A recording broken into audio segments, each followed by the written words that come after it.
Y cuando una persona moría, hermano, en una cruz, era una combinación de muchas cosas. Algunos incluso han llegado a decir de que es probable de que algunas personas crucificadas les terminaba explotando el corazón o algún órgano interno. No es por nada, hermano, de que en el Salmo 22, cuando se hable de la crucifixión de nuestro Señor Jesucristo, escucha lo que se va a decir, Salmo 22, versículo 14. Escucha lo que dice ese Salmo, para que veas un poco, o imagines un poco lo que Jesucristo está pasando al ser crucificado. Mi corazón fue como cera, derritiéndose en medio de mis entrañas. Hermano, ¿quieres aprender sobre lo que significa estar dispuesto a perdonar? ¿Quieres aprender, hermano, sobre lo que significa amar a tus enemigos? Creo que ese es el mejor ejemplo que tenemos en Cristo. Hermano, los hombres que lo odiaron, lo rechazaron, lo difamaron. Los hombres que en un momento voy a mencionar esto, se estaban burlando de él. Jesucristo, ¿qué está haciendo por ellos? Está orando por ellos. Está rogando literalmente porque sean perdonados. Bueno, este pasaje nos muestra muy claramente de que la salvación es por gracia, es por fe en Cristo, no por obras. ¿Qué obras tenía este hombre? ¿Qué obras? ¿Qué méritos podía hacer este hombre para salvarse? ¿Qué méritos? Podía bautizarse, podía circuncidarse, podía ir a la iglesia, podía leer la Biblia, podía dar ofrendas. ¿Qué podía hacer, hermano? Que sea un mérito para que este hombre se le regale el paraíso, literalmente. ¿Qué es lo que podía hacer? ¿Qué ceremonia podía cumplir? ¿Qué mérito podía cumplir? ¿Qué obra podía hacer? Nada, nada, absolutamente nada. Lo único que podía hacer era mirar a Cristo y confiar en Él. Lo único. Y ese relato en la cruz es muy importante. Porque, hermano, ahí estamos encontrando cómo Jesucristo, la salvación que Cristo nos provee, hermano, es solamente por fe, es solamente por gracia. Los católicos, cuando leen este pasaje, ¿sabes qué es lo que dicen? Lo que dicen, hermano, es de que Jesucristo está siendo madre a María de la iglesia, ¿sí? Y de todos los creyentes. Los católicos creen al leer este pasaje, y tú puedes estudiar sus documentos oficiales, creen que Jesucristo la está poniendo a María en una posición especial sobre todos, ¿sí? No, los católicos romanos son unos ignorantes, supersticiosos, ciegos a la Escritura. Porque claramente eso no es lo que nos presenta este pasaje. Hermano, la palabra consumado eso es lo que significa. Jesucristo ya hizo todo por ti y por mí. No hay nada más que hacer. Y todas las religiones, hermano, que te dicen, está bien, tú tienes que creer en Jesucristo, pero si quieres llegar al cielo, sabes, tienes que hacer estito más. No creen, hermano, esto. No creen, hermano, que todo este sufrimiento, toda esta ira, el que Cristo, hermano, se haya hecho maldito por nosotros, realmente sea suficiente. Suficiente. Pero, hermano, Jesucristo dice aquí, consumado es, todo está pagado. Y te ruego, hermano, que pienses en todos tus pecados en este momento. Y no vas a poder hacer porque ni siquiera sabes cuántos pecados tienes. Pero intenta pensar, hermano, en todos tus pecados. Yo eso estuve haciendo toda esta semana, o el día de ayer también. Pensando, hermano, en todos mis pecados. Y luego recordando, hermano, que Jesucristo dice, ya todo está pagado. Todo. Todo. No importa cuántos pecados, no importa cuántos pecados tengamos, hermano. Jesucristo en la cruz dice, todo ya está hecho, no hay nada más. Todo está pagado, no hay nada más que ofrecer, no hay nada más que pagar.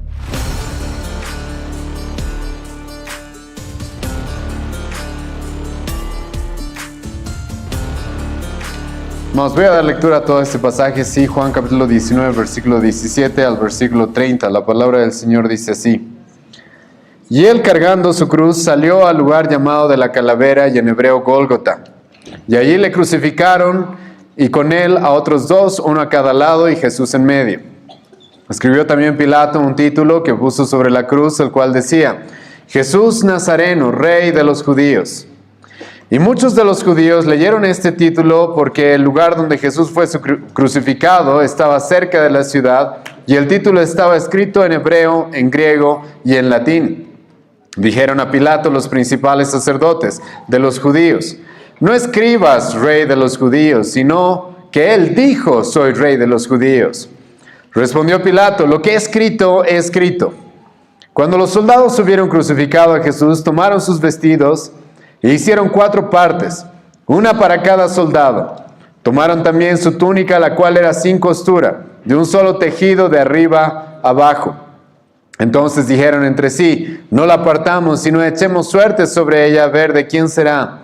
Esto fue para que se cumpliese la escritura que dice, repartieron entre sí mis vestidos y sobre mi ropa echaron suertes. Y así lo hicieron los soldados.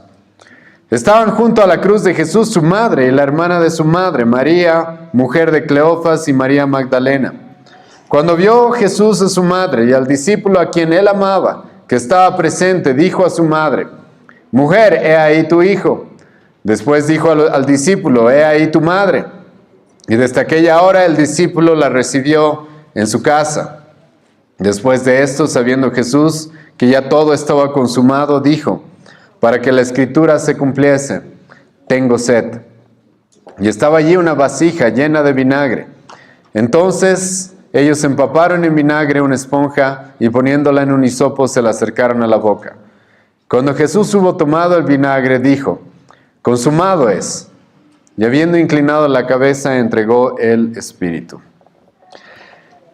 Hermanos, hoy día nos estamos topando con uno de los pasajes más importantes en toda la Biblia, probablemente.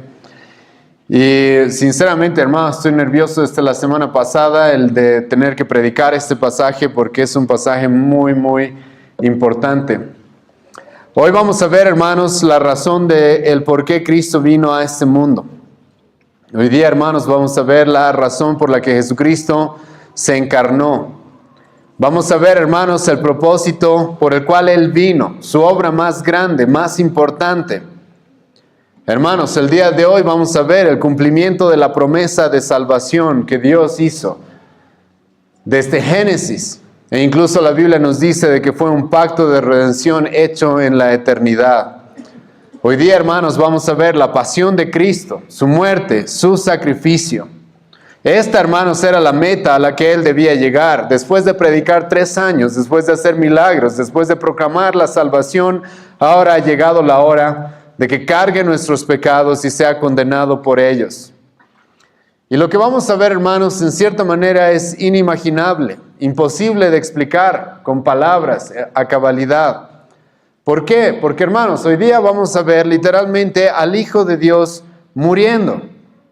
A Dios mismo, el creador del universo, el creador de todo lo que existe, hermano, muriendo, como el peor de los criminales. Hoy día vamos a ver, hermanos, al Hijo de Dios recibiendo la maldición que la humanidad merecía por su condición. El buen pastor dando la vida por sus ovejas. El rey que no vino a ser servido, sino que vino a entregar su vida para la salvación de pecadores. Hoy día, hermanos, nos estamos topando con esto. Y vamos a comenzar, hermanos, en el versículo 17, con la última caminata de Jesucristo hacia la cruz. Escucha el versículo 17, la última caminata de Jesucristo hacia la cruz. Y Él, cargando su cruz, salió al lugar llamado de la calavera, y en hebreo, Gólgota. Juan, hermanos, nos presenta una versión resumida de lo que sucedió en esta última caminata de Jesucristo hacia la cruz. Ahora, ¿por qué Juan nos presenta esta versión resumida? Algunos de ustedes ya deben saber por qué, y es porque Juan probablemente conocía los otros evangelios. El apóstol Juan sabía de que existía ya Mateo, Marcos, Lucas, y sabía de que ellos habían relatado otras partes de la historia de Jesucristo y específicamente de esta última caminata hacia la cruz. Es por eso que Juan, hermanos, solamente nos va a dar pequeños detalles, nos va a dar, por ejemplo, el nombre del lugar donde Jesucristo va a ir a ser crucificado. Juan nos presenta este lugar como el Gólgota, la calavera. Ahora, ¿por qué se llamaba este lugar así, hermanos? Sinceramente hay debates entre diferentes teólogos, intérpretes de la Escritura. Algunos dicen de que este lugar se llamaba así. ¿Por qué? Porque tenía la forma de una calavera. El día de hoy se conoce de que eso probablemente no era verdad en aquella época, porque no tiene la forma específicamente de una calavera, aunque algunos todavía, por si acaso, van a afirmar eso hasta el día de hoy. Algunos decían de que se le llamaba la calavera, y esto ya tiene que ver un poco con la mitología dentro de los judíos, de que creían de que ahí se había descubierto la calavera de Adán, por ejemplo, y es por eso que se le llamaba el Gólgota. Otros dicen que se le llamaba la calavera o el Gólgota. ¿Por qué? Porque era un lugar de ejecución. Y sinceramente creo que esa es la posición más razonable. Era, hermanos, un lugar donde se acostumbraba a crucificar a los criminales sentenciados a muerte. Era un lugar, hermano, de sombra y de muerte. La sombra y la muerte que nos presenta el salmista en el Salmo 23, creo que el Gólgota o la calavera, hermano, representa claramente eso. Y hermano, Jesucristo, nos dice el apóstol Juan, se está dirigiendo a este lugar. Ahora, lo que el día de hoy, hermanos, quiero hacer es no solo relatarles lo que el apóstol Juan nos presenta acá, sino que para que tú y yo tengamos una visión más completa de todo lo que pasó, quiero, hermano, también, por favor, añadirle lo que los otros evangelistas nos dicen. Para que tú y yo, hermanos, en esta mañana tengamos una visión más clara, más completa de qué es lo que Jesucristo tuvo que pasar en sus últimas horas antes de ser crucificado y en la cruz, ¿sí? Los otros evangelistas, hermanos, nos dicen de que Jesucristo, como ya hemos visto las semanas pasadas, estaba flagelado. Jesucristo había sido azotado por los romanos. Y como hemos explicado las semanas pasadas, hermano, ese no era cualquier tipo de castigo. Ese castigo, hermano, dejaba a las personas casi muertas en algunas circunstancias. Es por eso que tanto Lucas como Mateo como Marcos nos va a decir de que Jesucristo, hermano, necesitó ayuda para llevar su cruz. Los soldados romanos hicieron de que Jesucristo cargue su cruz, pero por el cansancio y por el estado del cuerpo de nuestro Señor Jesucristo, Él no va a poder. Y ahora, hermano, te puedo asegurar de que esto no fue porque Jesucristo fuera un hombre débil. ¿Por qué? Porque lo más probable es de que era un hombre fuerte. Jesucristo había pasado quizás 30 años ayudando a su padre, que era un carpintero. Y hermano, Jesucristo lo más probable es de que era un hombre fuerte. Es más, el de que Jesucristo haya sido flagelado por los judíos con los azotes y todavía haya soportado 6 horas en la cruz, como vamos a ver más adelante, creo que nos evidencia, hermano, claramente de que Jesucristo era un hombre que tenía fuerza física. Pero en este contexto, por algún motivo, hermano, Jesucristo no va a poder cargar su cruz, sino que va a necesitar ayuda. Es aquí donde se nos presenta en los otros 3 evangelios, en los evangelios sinópticos, de que se le pidió a un hombre llamado Simón de Cirene asumir esta ardua tarea. Marcos nos va a dar un detalle más y nos va a decir de que Simón de Cirene era padre de Alejandro y de Rufo. Esto es interesante, ¿sí? ¿Por qué? Porque Pablo en Romanos capítulo 16, versículo 13, nos va a hablar y va a saludar a un tal Rufo. Hay algunas tradiciones que nos dicen de que probablemente Simón de Cirene era un creyente dentro de la iglesia primitiva y así también su hijo Rufo y probablemente Alejandro también. Pero Jesucristo, hermano, va a necesitar ayuda y los romanos, como tenían acostumbrado, ellos agarraban a cualquier persona y le imponían alguna carga y esa persona tenía que cumplirla. ¿Por qué? Porque los romanos te obligaban a hacerlo. Pero esto no es lo único que pasó en esta última caminata hacia la cruz, sino de que Lucas nos va a presentar de que Jesucristo, hermano, va a dar una advertencia de lo que vendría. Escucha lo que Lucas nos dice que sucedió en esta caminata de Jesucristo hacia el Gólgota, hacia la cruz. Escucha lo que dice Lucas, capítulo 23, versículo 27 al 31. Jesucristo, hermano, está yendo con la cruz, ayudado por Simón de Cirene, flagelado, como he mencionado, por los azotes romanos. Y resulta que esto es lo que sucedió en esta caminata. Lucas 23, 27 al 31. Y le seguía gran multitud del pueblo y de mujeres que lloraban y hacían lamentación por él. Pero Jesús, vuelto hacia ellas, les dijo: hijas de Jerusalén, no lloréis por mí, sino llorad por vosotras mismas y por vuestros hijos. Porque aquí vendrán días en que dirán: bienaventuradas las estériles y los vientres que no concibieron, y los pechos que no criaron. Entonces comenzarán a decir a los montes, caed sobre nosotros, y a los collados, cubridnos. Porque si en el árbol verde hacen estas cosas, en el seco, ¿qué no harán? Esta, hermanos, es una advertencia de lo que le venía, de lo que iba a suceder con este pueblo. Si tú lees la historia de lo que sucedió el 70 después de Jesucristo, es muy probable que Jesucristo está haciendo referencia a esto. Espero que te acuerdes, hermano, hemos visto las semanas pasadas, de que, ¿te acuerdas qué es lo que los judíos le dijeron a Pilato? Que la sangre de este hombre caiga sobre nosotros y sobre nuestros hijos. Y Jesucristo, hermano, camino a la cruz, les va a decir, les va a advertir a estas personas, ustedes van a ser castigados. Va a llegar un momento en el cual literalmente van a pasar cosas tan fuertes, tan graves, que le van a pedir a los montes que caigan sobre ustedes. Ahora, por si acaso, no voy a interpretar verso por verso todos esos pasajes de los otros evangelios. Cuando nos toque estudiar esos evangelios lo vamos a hacer. Pero hermano, Jesucristo aquí claramente le está dando una advertencia de lo que le venía a este pueblo. Y ahora también algunos, pero van a utilizar estos pasajes para hablarnos de la segunda venida de Cristo. De manera interesante, hermano, estas expresiones, que caigan los montes sobre nosotros, se van a utilizar también en el libro de Apocalipsis para hacer referencia al terror que la gente va a tener cuando Jesucristo venga en su segunda venida, ya no como un salvador, sino como un juez.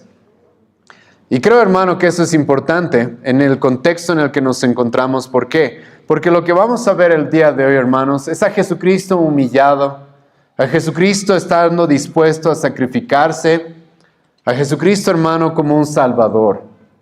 Pero Jesucristo le va a decir a estas personas, sabes, esto no va a ser para siempre.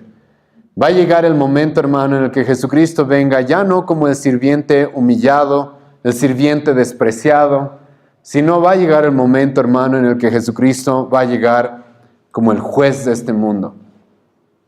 Y esto creo que es importante traer a nuestra mente, porque lo que hoy día vamos a ver, hermanos, es la oportunidad que tú y yo tenemos de ser salvos el día de hoy, de ser perdonados el día de hoy. Pero yo te puedo asegurar de que lo que Jesucristo le dijo a esas mujeres en este camino hacia la cruz, en esta última caminata hacia la cruz, se va a cumplir contigo si es que tú no pones tu fe en nuestro Señor Jesucristo. Va a llegar el día en el que te encuentres con Él y Él ya no va a estar dispuesto a salvarte, sino lo único que va a buscar es condenarte.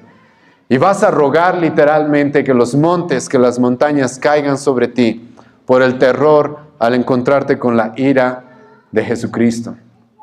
Y hermano, es bien interesante de que Jesucristo está yendo a la cruz para salvar, pero al mismo tiempo le va a advertir a las personas este tipo de cosas que iban a suceder entre ellos.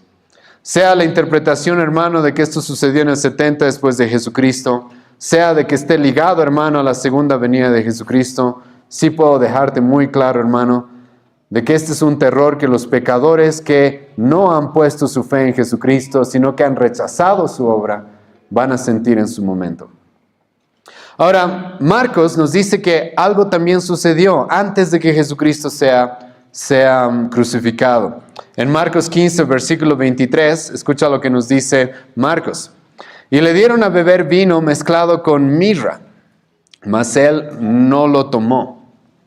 Ese, hermanos, es un detalle importante que también va a afirmar lo que ya les he mencionado, de que Jesucristo, hermano, era un hombre físicamente fuerte, es lo más probable.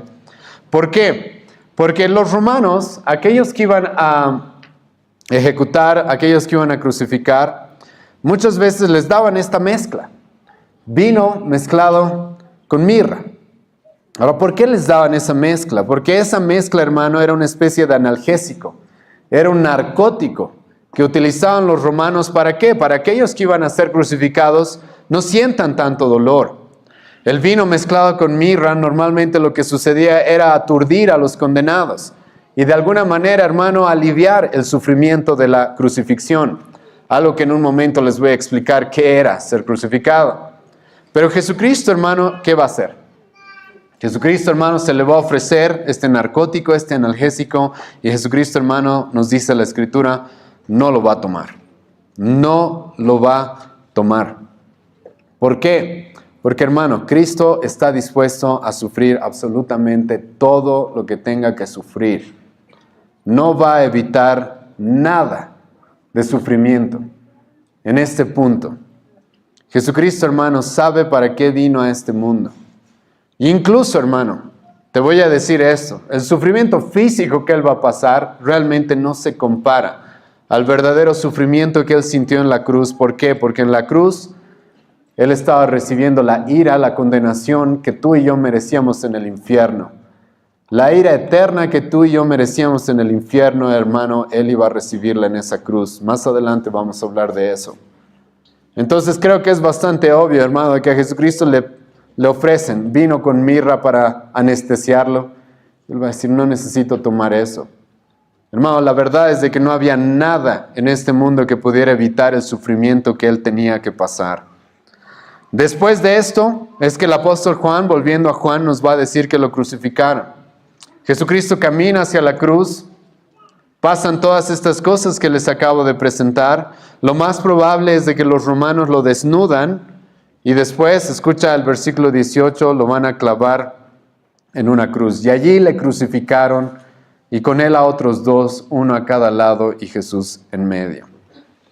Hermano, vamos a basar este sermón en su crucifixión. Hemos visto versículo 17, el camino hacia la cruz, pero ahora del versículo 18 hasta el versículo 30, todo gira alrededor de Jesucristo siendo crucificado. Y el apóstol Juan, hermano, nos va a decir, llegaron al Gólgota o a la calavera y allí le crucificaron. Jesucristo, hermano, fue clavado de pies y de manos sobre el madero. ¿Qué hora es? La mayoría de los autores van a decir de que probablemente estamos entre las 9 o las 10 de la mañana. Eso es muy importante, porque Jesucristo va a estar crucificado aproximadamente unas 6 horas. Y hermano, ¿qué significaba ser crucificado? El día de hoy tú y yo, con el conocimiento médico moderno que tenemos, hermano, podemos conocer un poco más de lo que significaba ser crucificado.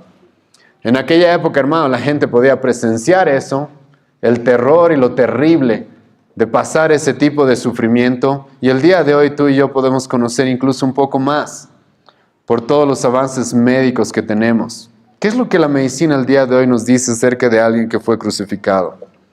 El que una persona, hermano, haya sido clavado en los pies y en las manos, probablemente las muñecas, para soportar el peso de su cuerpo. Normalmente, hermano, se hacía, esto sabemos históricamente, después de que eran flagelados por los azotes romanos que ya he mencionado varias veces. Los clavos muchas veces se ponían o en las muñecas o en los antebrazos y en los pies. Los clavos atravesaban las muñecas y podían dañar nervios importantes. Esto producía un dolor muy intenso que recorría absolutamente todo el brazo. Los médicos el día de hoy dicen de que una persona crucificada de esta manera por el daño de los nervios en aquellos lugares era como si sintiera descargas eléctricas constantemente durante todo el tiempo que esté sobre la cruz. Asimismo, el ser crucificado lo que ocasionaba era de que la persona tenga problemas para respirar. ¿Por qué? Porque una vez colgado en la cruz, hermano, tenías que soportar todo el peso de tu cuerpo con tus pies y con tus brazos, crucificados, clavados. Entonces todo el peso de tu cuerpo se iba hacia adelante y eso, hermano, no era la mejor posición para que tú puedas respirar. Esto hacía muy difícil respirar. Y cada vez que tú querías exhalar aire, cada vez que tú querías inhalar aire, lo que tenías que hacer es jalarte con los brazos, es empujarte con los pies, los cuales estaban clavados y sangrando, y así podías entonces tener un poco de oxígeno en tu cuerpo. Como ustedes deben notar, eso requería un gran esfuerzo y causaba un dolor intenso. Es por eso, hermano, que muchas personas que eran crucificadas, por si acaso, morían por falta de oxígeno. Simplemente morían por eso. Y con el tiempo se agotaba el cuerpo y ya no podía levantarse lo suficiente. Imagínate estar horas así, con los pies y las muñecas clavadas a una cruz y tener que levantarte cada vez, esforzarte, tener que abrir más esas heridas para poder respirar. Cada vez eso se hacía más y más difícil. Es por eso que el día de hoy se conoce que aquellos que eran crucificados sufrían una asfixia progresiva. Poco a poco el oxígeno cada vez llegaba menos a su cuerpo. Debido a la posición en la que se encontraban, la respiración se volvía cada vez más débil y las personas comenzaban a asfixiarse lentamente. La falta de oxígeno producía mareos, producía debilidad y después terminaba muchas veces colapsando el sistema respiratorio. Esta, como ya les he mencionado, hermanos, muchas veces era la causa principal de la muerte cuando alguien era crucificado. Pero no solamente eso, sino como te estás muriendo literalmente porque no puedes respirar y también te estás desangrando, las personas que eran crucificadas sufrían una sed y una deshidratación severa. Las víctimas sufrían una sed extrema. ¿Por qué? Ya habían perdido sangre, hermanos, por haber sido flagelados por los romanos, y ahora perdían sangre cada vez que querían respirar. Es por eso, hermano, que en un momento vamos a ver esto. Jesucristo mismo va a decir en el versículo 28 de este capítulo de que tenía sed. Y vamos a hablar un poco más de eso porque la Biblia nos presenta algunos versículos más sobre esa situación. Los médicos el día de hoy saben de que una persona crucificada terminaba sufriendo un shock y agotamiento del cuerpo. El cuerpo, hermano, empezaba a tener algún tipo de ataque y un shock, al mismo tiempo que tenía dolor, pérdida de sangre, agotamiento, ya no podía respirar, la presión arterial bajaba, los músculos comenzaban a tener calambres, el cuerpo perdía cada vez más su fuerza y con el paso de las horas las personas quedaban completamente exhaustas. Y cuando una persona moría, hermano, en una cruz, era una combinación de muchas cosas. Algunos incluso han llegado a decir de que es probable de que algunas personas crucificadas les terminaba explotando el corazón o algún órgano interno. No es por nada, hermano, de que en el Salmo 22, cuando se hable de la crucifixión de nuestro Señor Jesucristo, escucha lo que se va a decir, Salmo 22, versículo 14. Escucha lo que dice ese Salmo, para que veas un poco. Imagines un poco lo que Jesucristo está pasando al ser crucificado. Mi corazón fue como cera derritiéndose en medio de mis entrañas.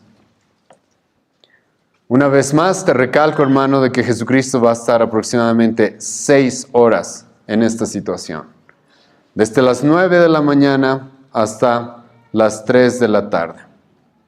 Ahora, el apóstol Juan, hermano, nos dice aquí eso en el versículo 18, y le crucificaron. Y le crucificaron. Y nos da algunos detalles. Escucha lo que nos dice, versículo 18. Y le crucificaron y con él a otros 2, uno a cada lado, y Jesús en medio. Hermano, aquí se está cumpliendo lo que el profeta Isaías dijo. Isaías 53, versículo 9. Y se dispuso con los impíos su sepultura. Jesucristo va a ser crucificado al lado de pecadores. Y probablemente, hermano, los otros pecadores están puestos a sus lados y Jesucristo al medio. ¿Por qué? Porque es a Jesucristo al que se lo considera el mayor de los pecadores. Ahora, después de esto, el apóstol Juan nos va a presentar algo más que sucedió en esta crucifixión. Y es de que Jesucristo, hermano, va a ser crucificado como el Rey de los judíos. Escucha lo que va a suceder, versículo 19 al versículo 22. Escribió también Pilato un título que puso sobre la cruz, el cual decía, Jesús Nazareno, Rey de los judíos. Y muchos de los judíos leyeron este título porque el lugar donde Jesús fue crucificado estaba cerca de la ciudad y el título estaba escrito en hebreo, en griego y en latín. Dijeron a Pilato los principales sacerdotes de los judíos, no escribas Rey de los judíos, sino que él dijo, yo soy Rey de los judíos. Respondió Pilato, lo que he escrito, he escrito. Aquí, hermano, nos encontramos con algo irónico. ¿Por qué? Porque el corrupto Pilato, hermano, el corrupto, débil, cobarde Pilato, sin saberlo, le dio la honra que merecía a nuestro Señor Jesucristo al morir. Jesucristo, hermano, no era cualquier hombre. Ahora, Pilato lo estará haciendo por esa razón, no lo sé, no creo. Pero Pilato está diciendo la verdad acá.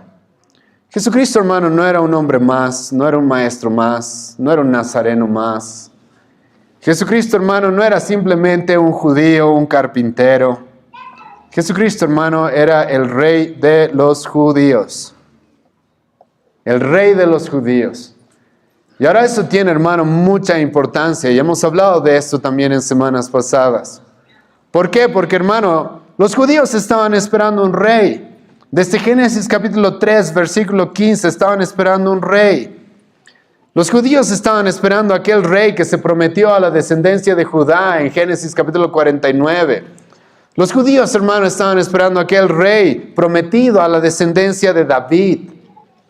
Y hermano, aquí Pilato, por la providencia de Dios, está poniendo el título que Jesucristo realmente le pertenece.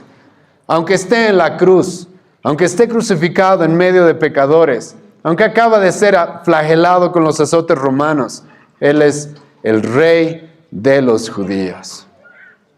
Ahora aquí, hermano, los judíos no deberían haberse ofendido. ¿Por qué? Porque en el Antiguo Testamento te cuento que se nos decía de que su rey, su Mesías, tenía que morir. Y esa es la ignorancia, lamentablemente, en la que estos judíos están. De que no entienden realmente lo que la Escritura decía en el Antiguo Testamento. Escucha lo que dice Daniel 9, versículo 26. Hablando del Mesías, el rey, el ungido. Y después de las 62 semanas se quitará la vida al Mesías, mas no por sí. Bueno, eso era lo que decía el Antiguo Testamento. El Mesías se le quitará la vida. Se le quitará la vida. Y Pilato, como dije, por la providencia de Dios, hermano, está poniendo el título que Jesucristo merece. Y los judíos no estuvieron felices con esto. Pero por algún motivo, hermano, por algún motivo, y esto no es casualidad, no es accidente, Pilato, hermano, se va a poner firme. Y ahora, si tú te acuerdas algo de lo que hemos visto, hermano, sobre Pilato, no era un tipo firme, ¿sí? Era un tipo, hermano, bastante maleable, manipulable, buscando complacer a los judíos, ¿te acuerdas?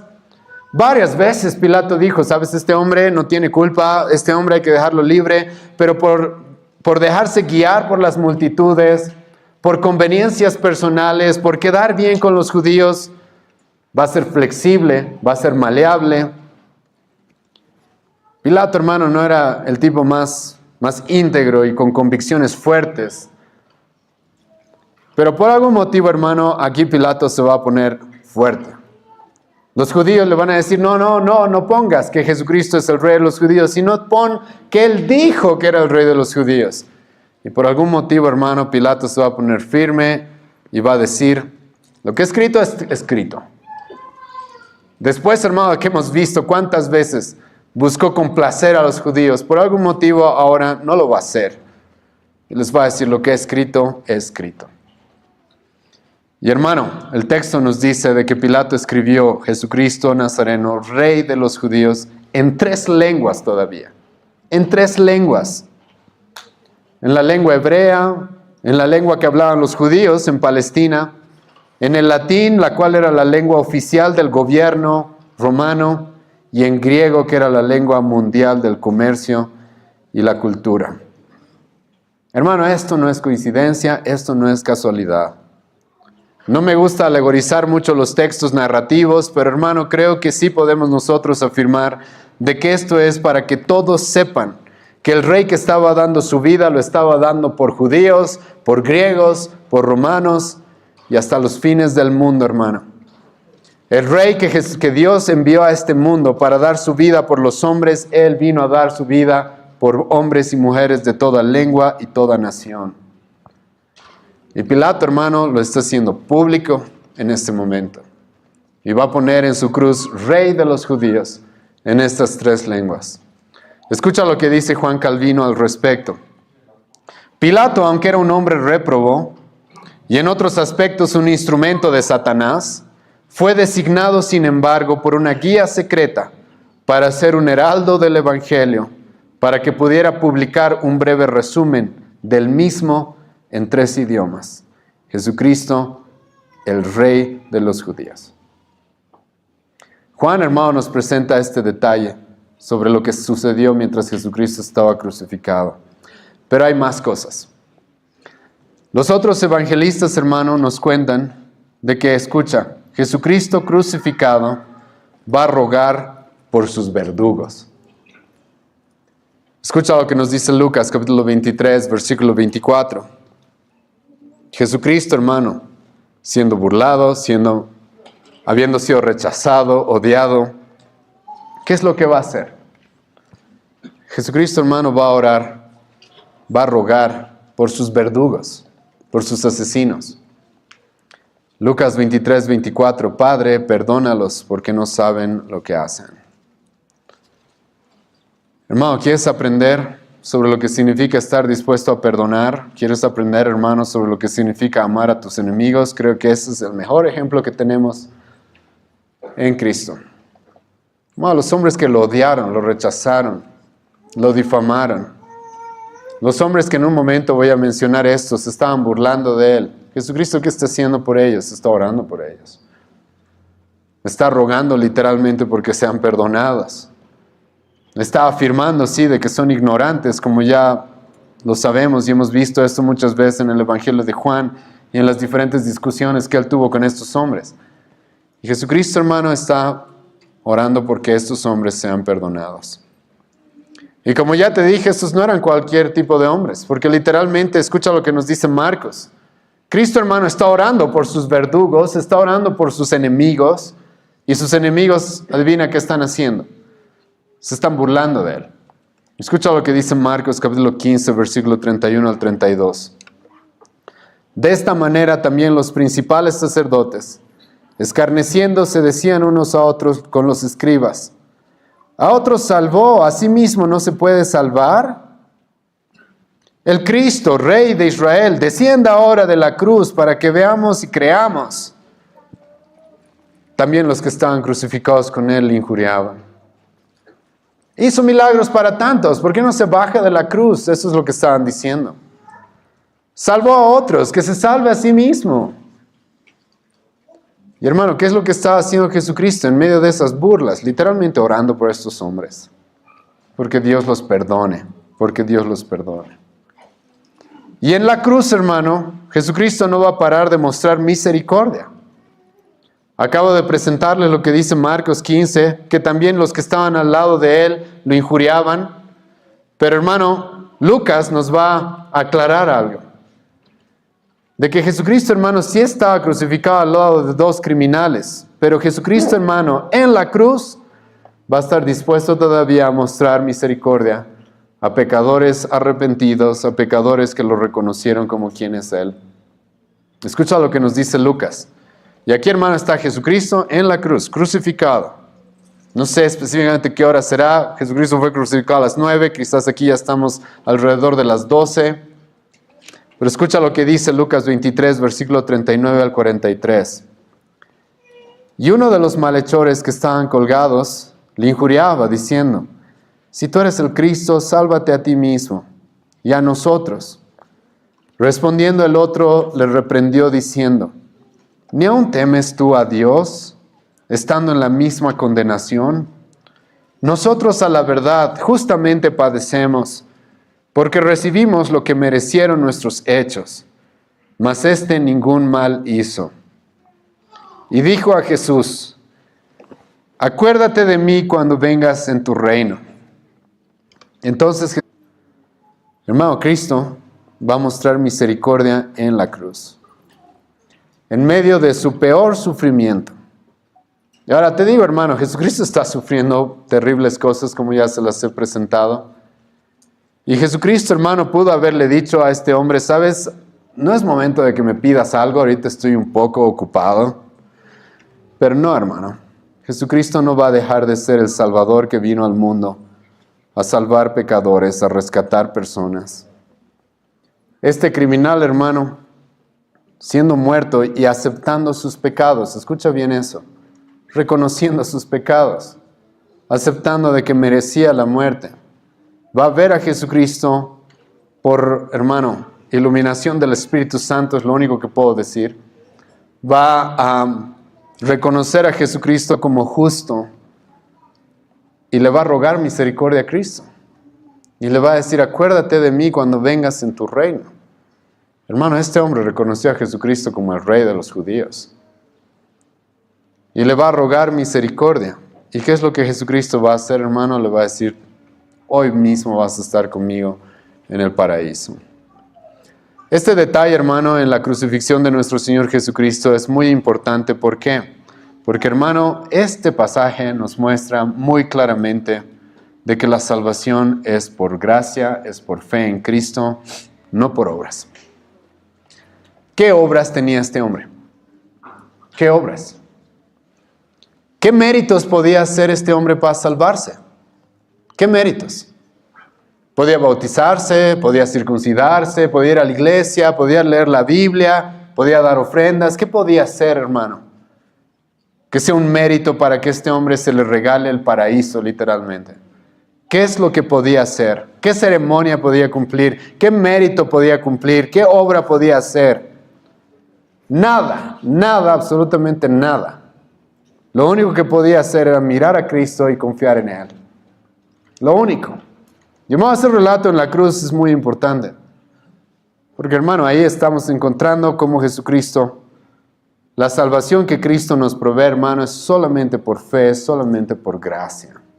Si fuera por obras, hermano, este hombre jamás hubiera podido estar en el paraíso con Jesucristo.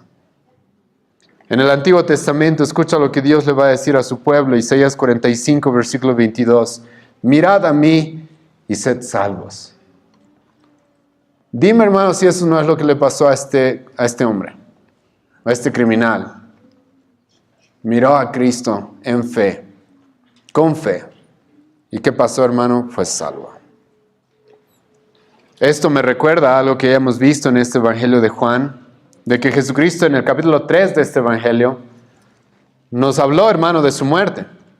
Y nos presentó, hermano, su muerte como aquella vez que en el Antiguo Testamento, Números 21, si no me equivoco, los judíos, hermano, están muriendo porque Dios los está castigando por sus pecados. ¿Y te acuerdas qué es lo que hizo Moisés? Moisés levantó una serpiente de bronce para que todo aquel que mire esa serpiente no muera, no sea condenado. ¿Y te acuerdas, hermano, que Jesucristo nos dijo en Juan 3, nos dijo eso? Así el Hijo del Hombre va a ser levantado. Y hermano, eso es lo que está pasando acá. Jesucristo fue levantado en esa cruz y este hombre, mirando a Cristo en fe, confiando en quién es Él, dependiendo solamente de su misericordia, ¿qué va a pasar, hermano? Va a ser salvo. Hermanos, si la salvación no es por gracia, no es por fe, es por obras, como la mayoría de las falsas religiones te dicen, ¿cómo es que este hombre pudo ser salvo? ¿Cómo? No es un hombre crucificado porque era un criminal. ¿Cómo es que este hombre pudo ser salvo si la salvación no es solo por Cristo, solo por fe, solo por gracia? ¿Cómo? Explícame cómo. Y los católicos y todas las falsas religiones no tienen cómo explicarlo. No tienen cómo explicarlo. La única explicación, hermano, es de que Jesucristo es el Hijo de Dios, que como vamos a ver hasta el final de esta exposición, Él vino a hacer todo por nosotros para que podamos ser salvos. No por nuestros méritos, sino por los suyos. Ahora, después de esto, ahora en el Evangelio de Juan, se nos va a presentar de que se repartieron sus vestiduras. Versículo 23 al 24, escucha lo que dice. Cuando los soldados hubieron crucificado a Jesús, tomaron sus vestidos, hicieron 4 partes, una para cada soldado. Tomaron también su túnica, la cual era sin costura, de un solo tejido de arriba abajo. Entonces dijeron entre sí, no la partamos, sino echemos suerte sobre ella, a ver de quién será. Esto fue para que se cumpliese la escritura que dice, repartieron entre sí mis vestidos y sobre mi ropa echaron suertes, y así lo hicieron los soldados. Era costumbre en aquella época que los encargados de la crucifixión desnuden a aquella persona que iba a ser crucificada y después se repartan los vestidos del sentenciado a muerte, ¿sí? Era una costumbre. Ahora, hermano, sinceramente hay muchos mitos y leyendas sobre esto. Incluso van a encontrar intérpretes que han hecho alegorías de lo que aquí acabamos de leer. Agustín, por ejemplo, escucha lo que Agustín decía sobre este pasaje. Agustín enseñó que los 4 vestidos divididos simbolizan la difusión del Evangelio por todo el mundo. La túnica sin costura representa la unidad de la iglesia, ¿sí? Hermano, por si acaso afirmo, aclaro, yo respeto a mucho a Agustín y es uno de los mejores teólogos de los primeros 1000 años del cristianismo, pero yo no voy a hacer esto, ¿sí? Eso lo dejo, hermano, a que tú conozcas las diferentes interpretaciones alegóricas que hay muchas. Pero lo que sí voy a hacer, hermano, es, creo, mostrarte el punto principal de lo que está sucediendo acá. El apóstol Juan, hermano, nos dice de que se repartieron sus vestidos, pero el apóstol Juan nos dice, ¿por qué pasó esto? Versículo 24. Esto fue para que se cumpliese la escritura que dice, repartieron entre sí mis vestidos y sobre mi ropa echaron suertes. Hermano, creo que ese es el punto principal de que se nos presente esto. Las otras alegorías podemos conversarlas, podemos discutirlas, pero creo, hermano, que este es el punto principal. Aquí Juan está citando el Salmo 22, versículo 18. Un salmo que en un momento vamos a leer, en el que David, hermano, por si acaso no conocía las crucifixiones. Un salmo, hermano, en el que David no conocía las crucifixiones romanas. Ni siquiera el Imperio Romano existía todavía en esa época. Pero aún así, hermano, David nos va a detallar cómo es que Jesucristo iba a morir. Y ahora aquí, hermano, espero que reconozcas esto. Jesucristo, hermano, pasando el peor de sus sufrimientos, en la peor tragedia, hermano, que la humanidad pudo haber presenciado. Escucha, Dios aún estaba en control. Y creo, hermano, que eso sí, no nos podemos saltar de estos versículos. La peor tragedia, hermano, que la humanidad presenció. Y aún así, Dios estaba en control. ¿La escritura de quién se estaba cumpliendo, hermano? ¿De los griegos? ¿De los filósofos? No, hermano, la escritura que Dios había inspirado en el Antiguo Testamento. Los planes que Dios ya había determinado.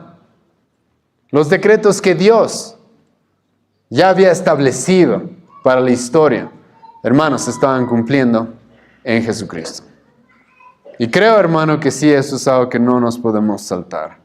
En la peor tragedia, Dios, hermano, aún estaba cumpliendo sus propósitos. Te animo, hermano, a recordar esto cuando te toque pasar tiempos difíciles. No creas, hermano, de que Dios ha perdido el control. No creas, hermano, de que hay cosas que pasan por el azar, por accidente. No, hermano, Dios está en absoluto control. Y Dios, hermano, lo está demostrando acá. Jesucristo, hermano, siendo crucificado, está cumpliendo una profecía que se había hecho acerca de él 1000 años antes. 1000 años antes. En un contexto en el cual el salmista no podía haber sabido, hermano, de que los romanos iban a traer ese tipo de crucifixiones al mundo y que todavía se iban a repartir sus vestidos como lo están haciendo acá. Y como te he mencionado, esto claramente nos presenta de que Dios, hermano, estaba cumpliendo sus propósitos. La muerte de Cristo, hermano, no fue un accidente, no fue casualidad, fue porque Dios lo había determinado así. Ahora, después de esto, hermano, vamos a encontrarnos con Jesucristo cumpliendo la ley de Dios en la cruz. Escucha el versículo 25 y 27 al 27. Esto es algo que sí nos presenta Juan. Hay otras cosas que les voy a mostrar de los otros evangelios en un momento. Pero hermano, escucha lo que nos presenta Juan, versículo 25 al 27. Estaba junto a la cruz Jesús su madre y la hermana de su madre, María, mujer de Cleofas, y María Magdalena. Cuando vio Jesús a su madre y al discípulo a quien él amaba, que estaba presente, dijo a su madre, mujer, he ahí tu hijo. Después dijo al discípulo, he ahí tu madre. Y desde aquella hora el discípulo la recibió en su casa. Los católicos, cuando leen este pasaje, ¿sabes qué es lo que dicen? Lo que dicen, hermano, es de que Jesucristo está siendo madre a María de la iglesia, ¿sí? Y de todos los creyentes. Los católicos creen al leer este pasaje, y tú puedes estudiar sus documentos oficiales, creen que Jesucristo la está poniendo a María en una posición especial sobre todos, ¿sí? No, los católicos romanos son unos ignorantes, supersticiosos, ciegos a la Escritura. Porque claramente eso no es lo que nos presenta este pasaje. Este pasaje, hermano, del relato de María al lado de la cruz de Cristo, más bien nos la presenta a María, hermano, como alguien desamparada que necesitaba recibir ayuda y cuidado. Hermano, creo que eso sí podemos entender de este pasaje. Jesucristo, hermano, presenta en este pasaje a su madre como una mujer desamparada que necesitaba ayuda. Ayuda. Es más, cuando tú lees bien este pasaje, el trato de Jesucristo hacia María es interesante que analizarlo. Porque no le va a decir, madre, recibe ahora a tu hijo Juan, y Juan, ahora ella es tu madre. No, Jesucristo va a decirle mujer por algún motivo. Ahora, hemos estudiado esto hace muchos años en el capítulo 2 de este evangelio. Cuando, ¿te acuerdas? María se acerca a Jesucristo y quiere que Jesucristo convierta el agua en vino.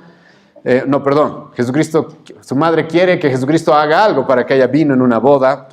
María no sabía todavía que Jesucristo iba a hacer eso.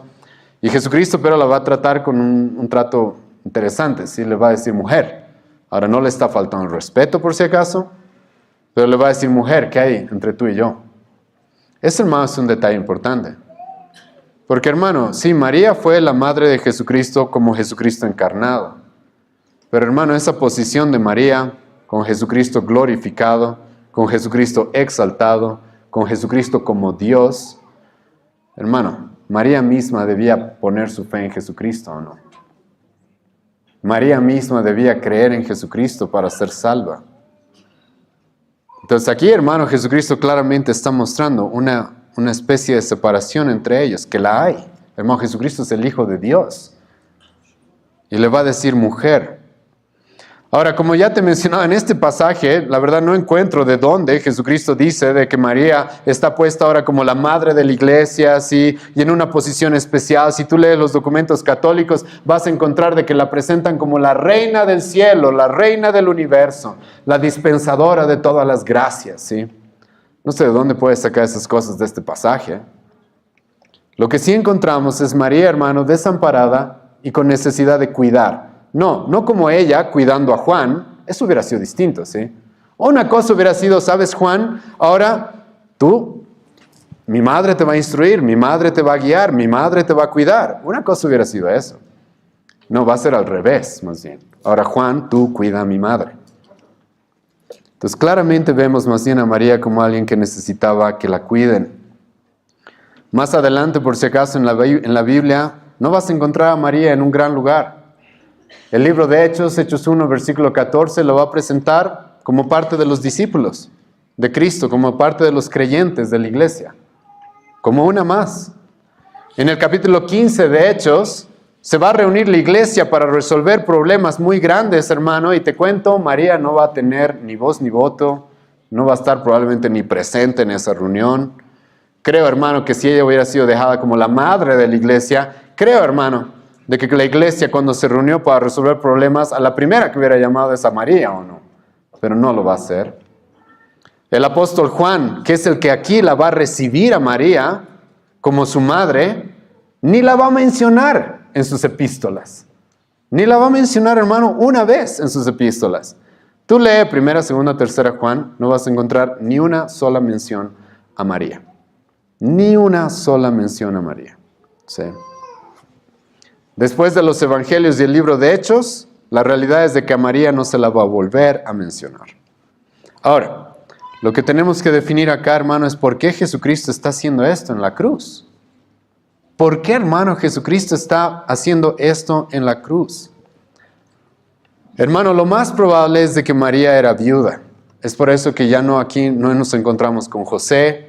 Es más, después del nacimiento de Jesucristo y después de que Jesucristo llegó a ser más o menos de 12 años, después de eso ya no se nos presenta José otra vez, ya no nos encontramos con José. Muy probable, hermano, José había muerto, eso significaba que María era viuda. Y hermano, Cristo era su primogénito. Cristo era su hijo mayor en la carne, ¿sí? Y hermano, en aquella época, el hijo mayor, cuando el padre moría, tenía muchas responsabilidades que debía cumplir. Escucha algunas de las responsabilidades que un hijo mayor, cuando su padre no estaba, cuando su padre moría, dentro del contexto judío, un hijo mayor tenía las responsabilidades de cumplir. Escucha, tenía que proveer sustento económico, comida, ropa, necesidades básicas. Tenía que dar vivienda. Tenía que proteger a su madre, social y legalmente dentro de la comunidad. El hijo mayor muchas veces era el que dirigía el hogar y la familia. El hijo mayor era el que administraba los bienes o propiedades familiares. Era el encargado de cuidar a su madre en la vejez o en la enfermedad. Era el encargado de defender su honor y reputación. Y hermano, escucha lo siguiente. Era el mayor responsable, hermano, de cumplir el quinto mandamiento de honrar a padre y a madre, que era lo que la ley de Dios enseñaba. Y hermano, esto es muy importante que tú entiendas en este pasaje. Porque, hermano, tú y yo no solo somos salvos por la muerte de Cristo, somos salvos también por la obediencia de Cristo. Para que tú y yo, hermano, seamos salvos, Jesucristo tenía que cumplir la ley sin fallar en nada. Y hermano, este pasaje nos está mostrando claramente eso. Jesucristo, hermano, está en la cruz. ¿Y sabes cuál es la responsabilidad que Él tiene como el hijo mayor de María? ¿Cuál es la responsabilidad que Él tiene para cumplir el quinto mandamiento que Dios su Padre le dio? Su responsabilidad, hermano, es de que su madre no quede abandonada, no quede sin cuidado. Aquí, hermano, no se trata de María volviéndose la madre de la iglesia. Se trata de Jesucristo, hermano, cumpliendo la ley para ser el cordero sin mancha, sin contaminación, para poder salvarte a ti y a mí. Él, hermano, tenía que cumplir toda la ley al pie de la letra, sin fallar. Y aquí en la cruz, hermano, Jesucristo lo está haciendo. Escucha lo que Pablo nos dice, Romanos 5, versículo 19. Porque así como por la desobediencia de un hombre los muchos fueron constituidos pecadores, así también por la obediencia de uno. ¿De quién está hablando Pablo ahí? ¿Quién es la obediencia de uno? Es de Cristo, hermano. Por la obediencia de uno, escucha lo que dice Pablo, los muchos serán constituidos justos. Hermano, Cristo fue verdaderamente el Cordero sin mancha, sin contaminación, un hombre perfecto hasta el final. Y en la cruz, hermano, Jesucristo en la cruz, desangrándose, asfixiándose probablemente con su propia sangre. Hermano, Él, por si acaso, va a continuar siendo obediente a su Padre. Obediente a su Padre. Ahí sí, hermanos, les quiero solamente preguntar esto. ¿Qué excusa tú tienes para no obedecer a Dios incluso en los peores momentos? Te ruego que te acuerdes de nuestro Señor Jesucristo. En la cruz, obedeciendo a su Padre, cumpliendo el quinto mandamiento. Y como ya les he mencionado, hermano, esto es muy importante, porque si Cristo, hermano, va a hacer el sacrificio por nuestros pecados, Él no tenía que haber cometido ni un pecado. Y en la cruz, hermano, Jesucristo va a mostrarnos eso al cumplir la ley que su Padre le había dado. Ahora, después de esto, hermano, los otros evangelios nos presentan más cosas que sucedieron en la crucifixión. Lucas nos va a presentar, hermano, el dolor y el juicio. Y esto es un detalle, hermano, que igual muchos no toman en cuenta. El dolor y el juicio de Dios el Padre sobre su Hijo. ¿Cómo sabemos esto? En Lucas, hermano, capítulo 23, versículo 44, escucha lo que se nos dice. Cuando era como la hora sexta, hubo tinieblas sobre toda la tierra hasta la hora novena. Más o menos, la Biblia nos dice de que el mundo se oscureció desde las 12 del mediodía hasta las 3 de la tarde aproximadamente. Y ahora, ¿por qué, hermano, ese detalle es importante? Porque, hermano, en la cruz, por si acaso, Jesucristo está sufriendo, sí. Todo lo que ya les he explicado y lo que todavía me falta explicarles. Pero por si acaso, hermano, yo considero, y no creo que sea una interpretación equivocada, de que el Padre, al haber oscurecido este mundo por 3 horas o más, está mostrando, hermano, de que Él también está sufriendo en esta situación. Y esto, hermano, a veces es muy ignorado o pasado por alto. Pero te ruego que recuerdes esto. Sí, Jesucristo fue a la cruz por ti, pero hermano, fue el Padre el que lo envió y mató a su propio Hijo por ti y por mí. Esto, hermano, como te he mencionado, muchas veces es muy ignorado y pasado por alto. Hace algunos años en la iglesia teníamos un hermano que era un artista gráfico que estaba haciendo una pintura. Y este hermano me vino a decir, o no sé si es hermano el día de hoy, pero esta persona me vino a decir, pastor, estoy pintando un cuadro en el cual quiero representar el sufrimiento de María al ver a su hijo en la cruz. ¿Sí? Y yo le dije, hermano, no te voy a negar de que María debe haber sufrido. Hermano, debe haber sufrido un dolor tremendo al ver a su hijo en la cruz. Pero el que verdaderamente sufrió, con un sufrimiento incomparable, fue el Padre. Hermano, ¿cuántos años María tuvo a Jesucristo como su hijo? 33.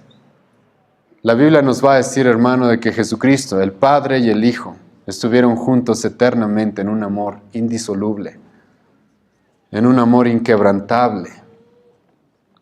Hermano, por si acaso Jesucristo en la cruz misma, ¿cuáles van a ser una de sus últimas palabras? Sus quejas. Hermano, Jesucristo no se va a quejar de los clavos, de la corona de espinas, de las burlas, no se va a quejar del vinagre. ¿Sabes de qué se va a quejar? Dios mío, ¿por qué me has abandonado? Hermano, aquí hay una situación intratrinitaria que creo que sí es importante analizar. Y es de que el Padre, hermano, está tratando a su amado Hijo como un juez. El Padre, hermano, a su Hijo amado eternamente, es el Padre el que está cargando todos nuestros pecados sobre Él. Es el Padre, hermano, el que entregó a su Hijo a sus peores enemigos para ser maltratado, ultrajado, asesinado. Yo ya soy padre, tengo hijos. Y hermano, no me puedo imaginar eso. No me puedo imaginar un padre entregando a su hijo a sus peores enemigos para que lo destruyan. Hermano, es muy fuerte si te pones a analizar. Aquellos que son padres pueden intentar pensar en eso. Entregar a tu hijo, a tu único hijo todavía, a tu amado hijo, a tus enemigos para que tus enemigos lo destruyan. Hermano, eso es lo que está pasando. No creo, hermano, que sea por casualidad que se nos presenta ese detalle de que todo el mundo se oscureció. Todo el mundo se oscureció. ¿Qué crees, hermano, que el Padre está mostrando ahí? ¿Qué crees, hermano, que el Padre está mostrando ahí? Cristo, hermano, nos redimió de la maldición de la ley, hecho maldito por nosotros, Gálatas 3. Y fue el Padre el cual lo tuvo que hacer maldito para salvarte a ti y a mí. Romanos 3, versículo 25. Dios puso como propiciación por medio de la fe en su sangre para manifestar su justicia. Hermano, la Biblia nos dice de que Dios lo puso a Jesucristo en ese madero, en esa cruz. Y ya no, hermano, lo trató como un padre, sino como un juez. Airado, hermano, contra todos los pecados de miles de millones de personas. Hermano, cuando el mundo se oscureció, yo te digo, no creo que sea una interpretación muy loca. Es porque el Padre mismo está sufriendo en esta circunstancia. Y después de esto, hermanos, se nos va a presentar, ahora volviendo al Evangelio de Juan, que Jesucristo tuvo sed. Escucha versículos 28 y 29. Después de esto, sabiendo Jesús que ya todo estaba consumado, dijo para que la Escritura se cumpliese: tengo sed. Hermano, escucha lo que dice el Salmo 22, versículo 15. Como un tiesto se secó mi lengua, se pegó a mi paladar.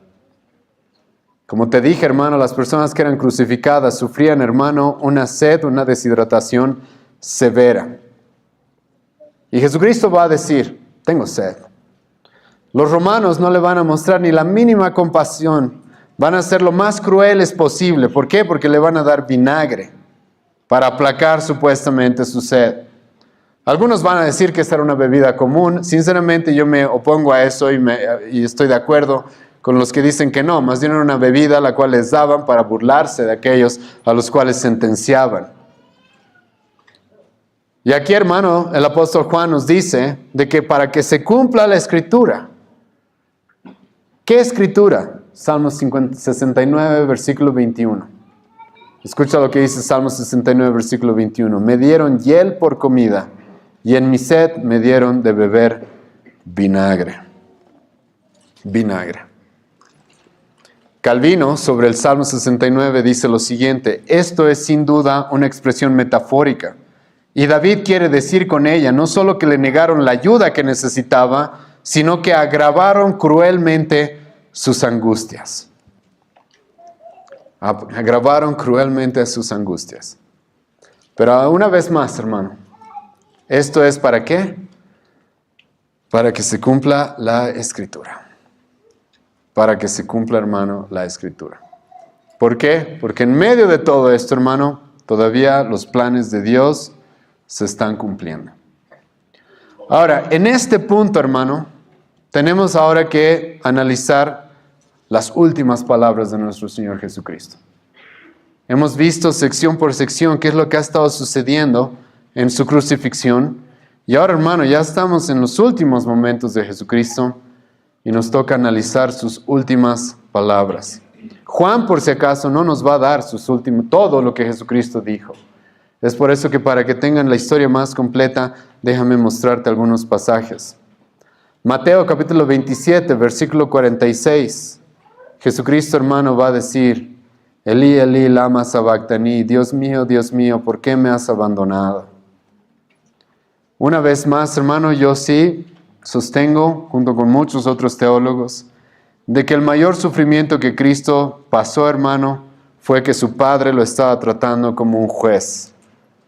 Abandonado por el amor de su Padre, recibiendo solamente su ira. Jesucristo, hermano, la única queja que vas a escuchar que tenga en la cruz es esto: Dios mío, ¿por qué me has abandonado? Hermano, es Jesucristo en el Salmo que dice lo siguiente. Escucha Salmo 73, versículo 25. ¿A quién tengo yo en los cielos sino a ti? Y fuera de ti nada deseo en la tierra. Hermano, ese Salmo te puedo asegurar que se cumple de manera plena en Cristo. ¿Te acuerdas, hermano, lo que Jesucristo estaba deseando antes de ir a la cruz? ¿Te acuerdas? Hemos estudiado esto, hermano, hace unos meses, en el capítulo 17. ¿Te acuerdas? Jesucristo va a orar a su Padre y le va a decir: Padre, devuélveme la gloria con la que compartía contigo antes de la fundación del mundo. Deseo estar contigo otra vez, Padre. Hermano, fuera de ti, Jesucristo, fuera del Padre, Jesucristo, nada deseaba en esta tierra. Es por eso que va a decir: Padre, Dios mío, ¿por qué? ¿Por qué me has abandonado? Su Padre lo estaba tratando como un juez, ya no como un padre. Como un juez airado. Como un Dios, hermano, que aborrece el pecado. Que odia el pecado. Ahora, algunos judíos, al escuchar eso de Jesucristo, no van a entender. Como les dije, Jesucristo dijo en el idioma original: Elí, Elí, lama sabactani.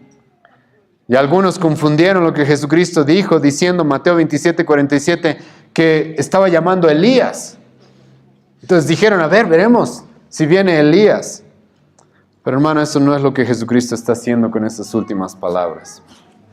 Déjame explicarte, hermano, qué es lo que Jesucristo está haciendo con estas últimas palabras. Hermano, Jesucristo va a citar literalmente el Salmo 22, versículo 1. Vayan conmigo, hermano, a ese Salmo. Y esto, hermano, es muy importante. Porque como les dije, hermano, sí, yo creo que Jesucristo nos está presentando el gran sufrimiento que está pasando en la cruz. Al haber sido, hermano, tratado por su Padre como el peor de los pecadores. Sí, hermano, estoy seguro de eso, completamente seguro. Pero Jesucristo, hermano, en estas últimas palabras está citando literalmente el Salmo capítulo 22. Y escucha el título de este Salmo: Un grito de angustia. Así comienza, así se titula este Salmo, y un canto de alabanza.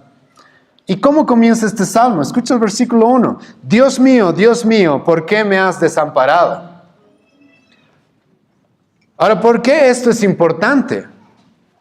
En la época de los judíos, hermano, los salmos no tenían divisiones por numerales como el libro de Salmos que tú y yo tenemos. No tenían eso. Los judíos no decían, vamos al Salmo 22. No decían, vamos al Salmo 1 o al Salmo 100. No decían eso. ¿Sabes cómo los judíos identificaban los salmos?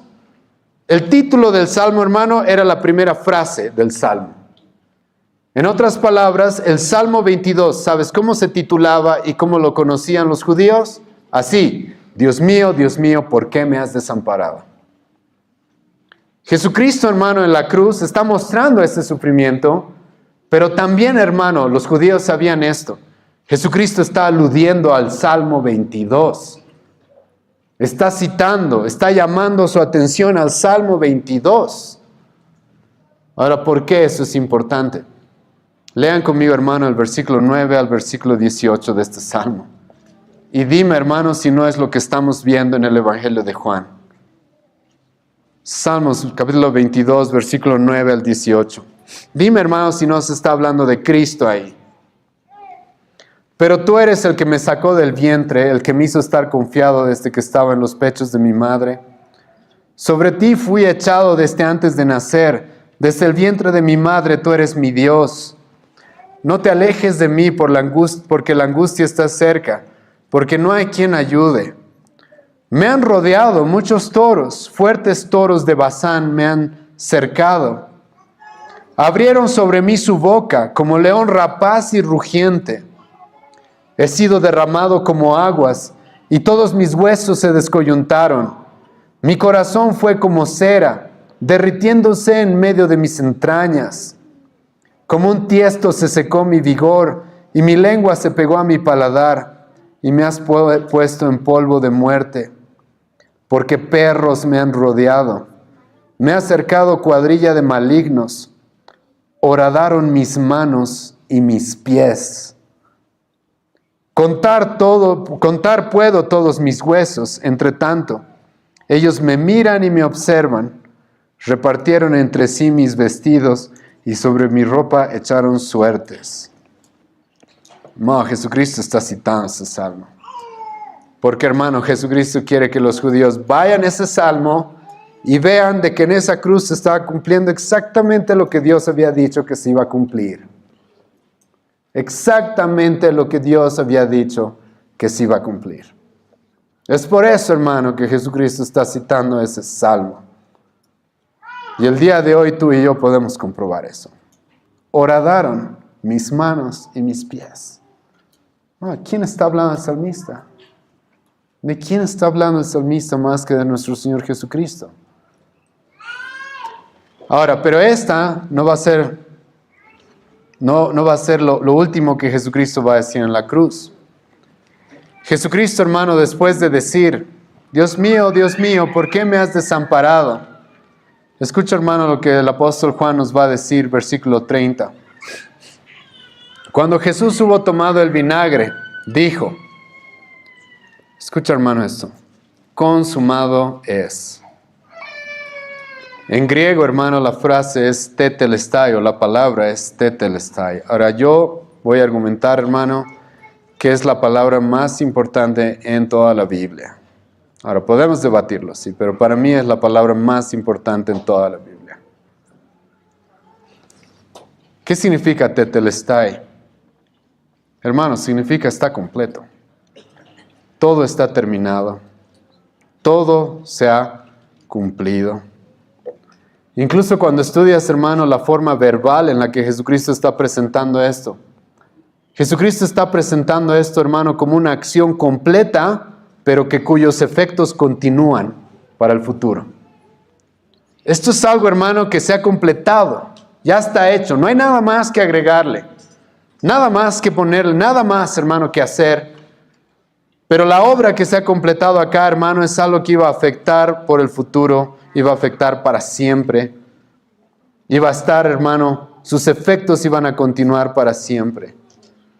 Esto es algo, hermano, que ya ha terminado plenamente, pero su resultado permanece. Y hermano, aquí está Jesucristo a punto de morir. ¿Y cuál va a ser una de sus últimas palabras? Hermano, esto, tetelestai, todo está hecho, consumado es.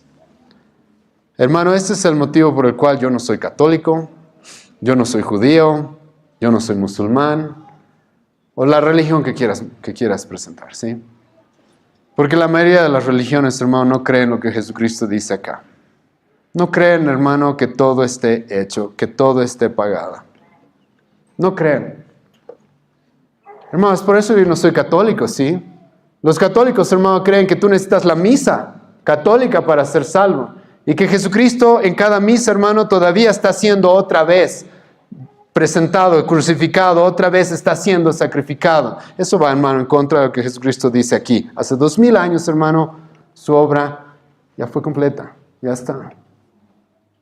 No necesito vírgenes, no necesito santos, no necesito sacerdotes, no necesito, hermano, nada más que a Cristo y su obra. Hermano, la palabra consumado eso es lo que significa. Jesucristo ya hizo todo por ti y por mí. No hay nada más que hacer. Y todas las religiones, hermano, que te dicen, está bien, tú tienes que creer en Jesucristo, pero si quieres llegar al cielo, sabes, tienes que hacer estito más. No creen, hermano, esto. No creen, hermano, que todo este sufrimiento, toda esta ira, el que Cristo, hermano, se haya hecho maldito por nosotros, realmente sea suficiente. Suficiente. Pero hermano, Jesucristo dice aquí, consumado es, todo está pagado. Y te ruego, hermano, que pienses en todos tus pecados en este momento. Y no vas a poder hacer porque ni siquiera sabes cuántos pecados tienes. Pero intenta pensar, hermano, en todos tus pecados. Yo eso estuve haciendo toda esta semana, o el día de ayer también. Pensando, hermano, en todos mis pecados. Y luego recordando, hermano, que Jesucristo dice, ya todo está pagado. Todo. Todo. No importa cuántos pecados, no importa cuántos pecados tengamos, hermano. Jesucristo en la cruz dice, todo ya está hecho, no hay nada más. Todo está pagado, no hay nada más que ofrecer, no hay nada más que pagar. Más por eso que el apóstol Pablo va a decir, 1 Timoteo 1:12, palabra fiel y digna de ser recibida por todos. Cristo Jesús vino al mundo para salvar a los pecadores, de los cuales yo soy el primero. Él vino a salvar pecadores. ¿Cómo? Cumpliendo todo lo que necesitábamos, hermano. Consumado es. No necesitamos nada más, hermano. Solo esta obra. Como el criminal al lado de la cruz de Cristo, hermano, lo único que necesitamos es verlo a Él, en fe. De que Él vino como el Rey de los judíos, el Hijo de Dios, a cumplir todo por ti y por mí, hermano. Tetelestai, todo está hecho, nada más. No necesitas bautizarte, no necesitas dar ofrendas, no necesitas hacer méritos, no necesitas hacer nada. Todo ya está hecho, hermano. Dime qué religión te dice esto. Todo ya está hecho. Solo Cristo. Solamente, hermano, Cristo. Todo ya está hecho. Es por eso, hermano, que justo cuando Jesucristo da estas palabras, dice estas palabras, escucha lo que va a pasar. Mateo 27, versículo 51. He aquí el velo del templo se rasgó en dos, de arriba abajo, y la tierra tembló, y las rocas se partieron. ¿Qué pasó, hermano? El velo en el templo se partió. ¿Qué es lo que hacía el velo en el templo? Separaba, hermano, al hombre de Dios. Solo un sumo sacerdote, una vez al año, podría entrar al lugar santísimo, al lugar santo, santísimo, solamente uno al año. Incluso esa persona podía morir porque la presencia de Dios estaba ahí. Y el velo, ¿qué es lo que hacía? Separaba, hermano, al hombre de Dios. Y Jesucristo, hermano, dice, consumado es. Y el velo se rasga, el velo se rompe, se quiebra. ¿Por qué? Porque, hermano, ahora tú y yo tenemos entrada al Padre solamente por Jesucristo. Yo puedo acercarme a Dios como un Padre, sin necesidad de sacrificios, sin necesidad de obras, sin necesidad de ceremonias. Solamente, hermano, por Cristo. Nadie viene al Padre, ¿qué dijo Jesucristo? Si no es por mí. Y porque su obra, hermano, en la cruz fue consumada, es que el velo se parte y tú y yo podemos tener entrada al Padre. Entrada al Padre. Podemos acercarnos al trono de la gracia en cualquier momento. Podemos orar en todo momento, en cualquier lugar, sin cesar, como dice Pablo. Porque, hermano, Cristo es el que nos abrió el paso para que podamos tener una relación con Dios. Justificados, pues, por la fe, tenemos paz para con Dios por medio de nuestro Señor Jesucristo. Y esto, hermano, es porque la obra está completa. No hay nada más que hacer. Si hubiera algo más que hacer, hermano, el velo todavía estaría ahí. Pero no hay nada más que hacer. Ya está. El camino hacia el Padre, hermano, está completo. Es Cristo. Ahora, después de estas palabras, Jesucristo va a decir algo más. Y esto está en Lucas 23, versículo 46. Cristo va a decir lo siguiente, hermano. Padre, en tus manos encomiendo mi espíritu. Esas van a ser sus últimas palabras. Padre, en tus manos encomiendo mi espíritu. Hermano, Cristo no fue al infierno por si acaso. Algunos creen que Jesucristo fue al infierno. No, hermano. Jesucristo dice, Padre, encomiendo en ti mi espíritu. ¿Por qué? Porque, hermano, al fin ha terminado su humillación. Al fin ha terminado todo su sufrimiento. Y Jesucristo, hermano, ¿te acuerdas? Ya les dije esto, Juan 17. Jesucristo le pidió a su Padre, Padre, glorifícame tú al lado tuyo, con aquella gloria que tuve antes que el mundo fuese. Jesucristo, hermano, deseaba volver a estar con su Padre. Y Jesucristo le dice ahora a su Padre, Padre, ahora sí, ya terminó todo, ya está hecho todo. Consumado es, ahora mi espíritu vuelve a ti. Y es así como Jesucristo, hermano, va a morir. Quiero que vayan conmigo, hermanos, a Isaías 53, porque todo lo que vimos el día de hoy, hermano, sinceramente creo que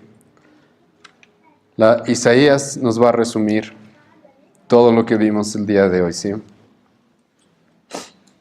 Escucha lo que dice Isaías 53, versículo 3. En adelante. Despreciado y desechado entre los hombres, varón de dolores, experimentado en quebranto, y como que escondimos de él el rostro, fue menospreciado y no le estimamos. Ciertamente llevó él nuestras enfermedades, sufrió nuestros dolores, y nosotros le tuvimos por azotado, por herido de Dios y abatido. Mas el herido fue por nuestras rebeliones, molido por nuestros pecados. El castigo de nuestra paz fue sobre él, y por su llaga fuimos nosotros curados. Todos nosotros nos descarriamos como ovejas, cada cual se apartó por su camino. Mas Jehová cargó en él el pecado de todos nosotros. Angustiado él y afligido, no abrió su boca. Como cordero fue llevado al matadero, y como oveja delante de sus trasquiladores enmudeció y no abrió su boca. Por cárcel y por juicio fue quitado, y su generación, ¿quién la contará? Porque fue cortado de la tierra de los vivientes, y por la rebelión de mi pueblo fue herido. Y se dispuso con los impíos su sepultura, mas con los ricos fue en su muerte, aunque nunca hizo maldad ni hubo engaño en su boca. Con todo eso, Jehová quiso quebrantarlo, sujetándole a padecimiento. Ahora escucha, hermano, lo que va a continuar diciendo el profeta Isaías. Y por si acaso eso es algo que vamos a ver las próximas semanas. Cuando haya puesto su vida en expiación por el pecado, verá linaje, vivirá por largos días, y la voluntad de Jehová será en su mano prosperada. Verá el fruto de su aflicción, de su alma, y quedará satisfecho. Por su conocimiento justificará mi siervo justo a muchos, y llevará las iniquidades de ellos. Por tanto, yo le daré parte con los grandes, y con los fuertes repartirá despojos. Por cuanto derramó su vida hasta la muerte, y fue contado con los pecadores, habiendo él llevado el pecado de muchos y orado por los transgresores. No, este no es el final, por si acaso. Cristo, como el mismo profeta Isaías nos dice ya en este pasaje, va a resucitar. Y eso es lo que vamos a ver en las próximas semanas, ¿sí?